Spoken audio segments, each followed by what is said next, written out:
নমস্কার বন্ধুরা, এখন আপনারা প্লেটে দেখছেন যে ফলটা গ্রীষ্মকালীন ফল, আশা করি সবাই চিনতে পেরেছেন। কুল এবং বিশেষ ভ্যারাইটি যেটা সাদা জামকুল দেখছেন আমার ছাদে টবে হয়েছে একটা গাছ এবং অসংখ্য হয়েছে, সংখ্যাটা প্রায় শখানিক হবে। এখন যে ছবিটা দেখছেন ভিডিওতে, এটা 15 দিন আগের ছবি।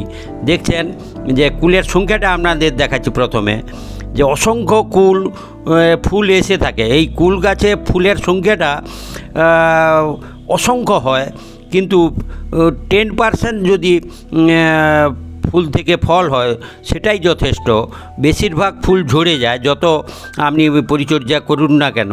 আর গাছের আকার আকৃতি যদি ছোট হয় তাহলে তো নিশ্চয়ই তার ফল ধরার বিষয়টা আকার আকৃতির উপর নির্ভর করে, ফলে বেশিরভাগ ঝরিয়ে দিবে। গত বছর আমি এই কুল গাছে 10টা ফল পেয়েছিলাম, সেই নিয়ে আপনাদের সঙ্গে শেয়ার করেছিলাম। এবছর ফুল হয়েছিল অসংখ্য। সমর ভাই, গ্রিন ফ্রেন্ডসের সমর ভাই এসেছিলেন, দেখে গিয়েছিলেন যে অসংখ্য ফুল হয়েছিল সেই সময়। কিন্তু এই মুহূর্তে আমি আপনাদের সঙ্গে যেটা শেয়ার করছি যে স্বাভাবিক নিয়মে বেশিরভাগ ফুল ঝরে গিয়েছে, তাহলেও শখানি কুল রয়েছে। আমি বলেছিলাম 10-এর 10 গুণ কুল পাবো এবারে, সেটা করতে পেরেছি। আর এবারে আবহাওয়াটা নিশ্চয়ই সবাইকে বেগ দিচ্ছে, ছাদ বাগানে বিশেষ করে যারা ফলকর গাছ বা ফুল লাগিয়েছেন।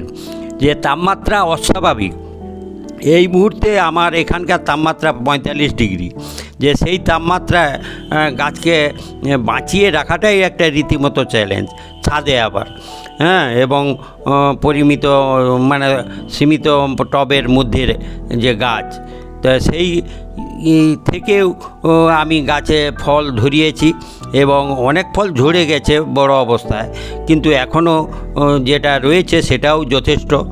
আর আমি আশাহত নই যে কম হয়েছে। আমি ভেবেছিলাম হয়তো সব ঝরে যাবে, না, রক্ষা করতে পেরেছি। যে শুধু জলের প্রতি নজর রাখা, এই সময় উল্লেখযোগ্য পরিচর্যাটা যেটা করেছি, জলের প্রতি নজর রাখা, 2বার জল দেওয়া, সকালে ভোরে এক টাইম, আবার সন্ধে 7টার দিকে আর একবার দেওয়া। তাছাড়াও আরেকটা দেখছেন এই যে গ্রিন নেট দিয়ে ঢেকে রাখার ব্যবস্থা করেছি। ছাদ তো 24 ঘন্টা রোদ লাগে, ফলে সেখানে এই রকম ব্যবস্থা না করলে আজকে আপনাদের সঙ্গে হয়তো শেয়ার করতে পারতাম না এই সব গাছ। যে আমার সমস্ত গাছই স্বাভাবিক অবস্থায় রয়েছে, গ্রিন নেট দিয়েছি আর জলের বিষয়ে নজর রাখছি। দেখছেন যে কুল আজ হারভেস্টিং করার মতো হয়েছে, কালারটা একটু গ্রিন হোয়াইট কালার, এবং এটা আরও কিছুদিন মানে বাড়িতে থাকলে আরও হোয়াইটনেস ব্যাপারটা আসবে। আর গাছে দেখছেন এই যে এখন দেখাচ্ছি যেটা দেখুন হোয়াইট হয়ে আছে।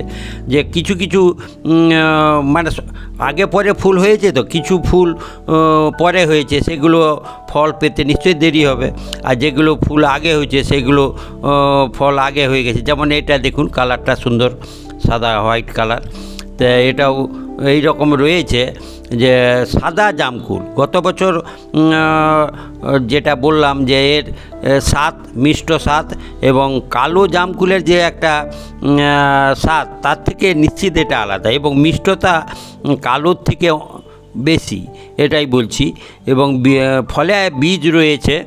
এবার নতুন ভ্যারাইটির এটাই একটা জিনিস যে কুল তো বহু খেয়েছি, সেটা কালো জামকুল, কিন্তু এই সাদা জামকুল এই প্রথম মানে দ্বিতীয় বছর হলো। গাছের বয়স আমার 2 বছর। দেখছেন টবে 20 ইঞ্চি টবে রয়েছে। আর এই সময় কোনো নাইট্রোজেনযুক্ত সার দেওয়া উচিত নয়। যে কোনো ফলকর গাছে যখন ফল ধরে যাবে সেই সময় নাইট্রোজেন সমৃদ্ধ সার অ্যাভয়েড করতে হবে। জলের প্রতি নজর রাখা এবং মাটিতে যা খাওয়ার আগে দিয়েছেন সেই খাওয়ারটাই গাছের খাওয়ার হবে।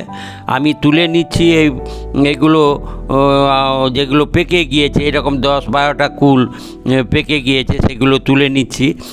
আর আরও রয়েছে, অসংখ্য রয়েছে দেখছেন গাছে, যেগুলো পরে একের পর্যায়ক্রমে পাকবে, সেগুলো হারভেস্টিং করব। এই মুহূর্তে গোটা 10 কুল আমি তুলে নিচ্ছি। আর ছাদ বন্ধুদের উৎসাহিত করছি যে আপনারাও নূতন নূতন ভ্যারাইটির ফল ফুল গাছ ছাদে লাগান এবং এই ফলের আস্বাদন করুন বা ফুলের সৌন্দর্য পান। এটাই বলছি যে ছাদে করা যায়, সহজে করা যায়, সেটাই আমি আপনাদের বলতে যাচ্ছি। তাই এই ভিডিও নিয়ে আপনাদের সঙ্গে শেয়ার করলাম। আর আপনারাও এইভাবে নূতন নূতন ফল ফুল ভ্যারাইটি ছাদে করে ছাদ ভরিয়ে তুলুন। আর ভিডিওটা যদি আপনাদের ভালো লেগে থাকে তাহলে পরবর্তী ভিডিও পাওয়ার জন্য বন্ধুরা সাবস্ক্রাইব করবেন। ধন্যবাদ বন্ধুরা।